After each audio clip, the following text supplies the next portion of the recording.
There was a story yesterday, apparently, on a show called The Jump, where one of the broadcasters for another company came out and said, hey, I hear LeBron's playing on one leg. Okay. I'm over this. He's got a high ankle sprain. They can hurt. But LeBron's been playing now for 20 years. He's played 1,600 games. This is now your reality. This is the way it is. Like in the NFL playoffs, nobody's 100%. But I want to show you some video of LeBron James because I don't believe he's playing on one leg. LeBron's very good, and he's fine. This is a little drama. By the way, Joel Embiid wakes up hurt. Kawhi missed 20 games. KD, Harden, Bradley Beal. Younger guys are hurt. Tom Brady played this season with a bad knee. But Brady didn't talk about it during the season, and Tom plays a sport in which people tackle you. Patrick Mahomes, it should be noted, got foot surgery after the Super Bowl. So both starting quarterbacks in the NFL, one got a foot surgery, one got a knee surgery. They didn't talk about it. Tiger Woods at Torrey Pines played with a fractured fibula. Justin Fields against Clemson got hit so hard he appeared to crack ribs. He was back in 2 series later. Phillip Rivers once played in an AFC championship game with a torn ACL. Deshaun Watson had to take a bus this year to Jacksonville. He couldn't fly because he played with a partially collapsed lung. Drew Brees played multiple games with cracked ribs and a partially collapsed right lung. LeBron, it's a high ankle sprain. I watch your highlights. After 1,600 NBA games, many of them intense playoff games, this is just, you're never going to be 100%. Michael wasn't 100% when he came back from baseball. That's the reality. This is a tough league. It is travel. It is cardio. It is run. These are big bodies. But I don't want to hear about LeBron playing on one leg. You got Mahomes and Brady had major surgeries right after the season's over. And you know where LeBron's going to be after the season's over? The last 3 or 4 years, he'll be at the same place. I see him. He's at his pool in Beverly Hills. He's on a rubber ducky, and he's smiling and taking Instagram pictures, and he's going to have his beautiful family, and everybody's going to be happy, and it's a high ankle sprain.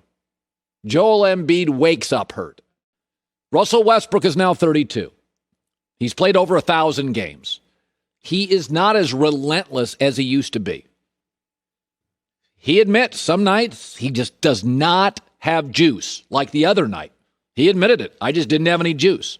Last night, he was very, very restrained, only took 13 shots, only took 1 3, missed it, but nonetheless, lots of assists, played under control. And people always think, oh, you're very, very hard on Westbrook.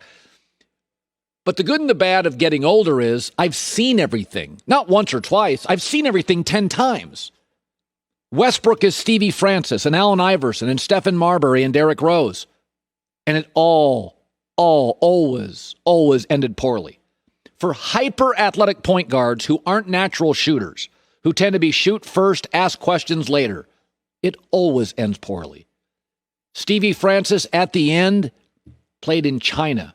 So did Iverson. Or was it Marbury? And Iverson was in Turkey. And Derrick Rose has been on 6 teams in 5 years, the Knicks twice. It always ends the exact same way. Westbrook now, the great players admire him, but don't want to play with him. And the 2 teams that were interested, Washington and the Knicks, losing teams the last 15 years. Listen, everybody admired Stevie Francis. They called him the franchise. He was unbelievable. Everybody loved Marbury. Allen Iverson was iconic and amazing. But when you come into the league in pro sports, it's entirely unfair. You got to be self-aware at 23. You got to get it fast. And so I've just seen the Westbrook story over and over. And the media and the fans fall in love because they're so athletic. Derrick Rose and Francis and Westbrook. But it's ending the same way. Russell's on a bad roster. And only the Knicks and Washington wanted to. And everybody admired Marbury and never badmouthed D. Rose, but they don't necessarily want to play with him. And so when people say, oh, you are, it's almost like the Hollywood party crowd, men or women, the Pamela Lee crowd, the party crowd in Hollywood.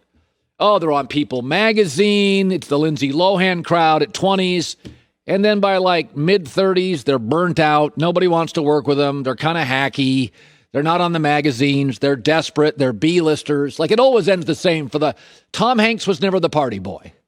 You know what I mean? It's like Don Cheadle, Ed Norton. They're never really the party guy. They're just gifted. Meryl Streep never was.